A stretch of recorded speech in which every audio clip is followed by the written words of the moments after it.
La Polizia di Stato di Agrigento in campo per prevenire le stragi del sabato sera. Nel corso dell'ultimo fine settimana, nell'ambito di un rafforzamento degli specifici servizi finalizzati a prevenire le cosiddette stragi del sabato sera, la Polizia di Stato di Agrigento ha accertato che 7 conducenti guidavano in stato di ebbrezza alcolica.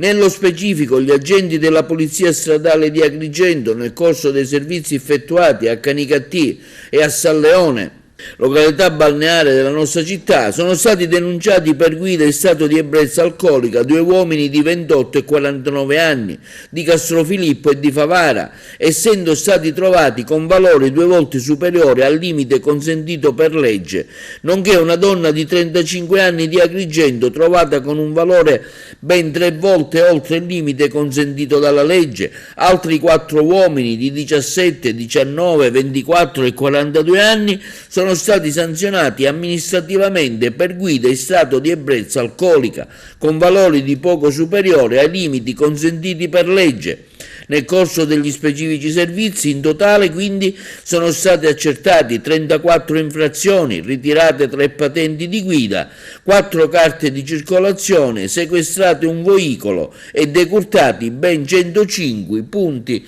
della patente.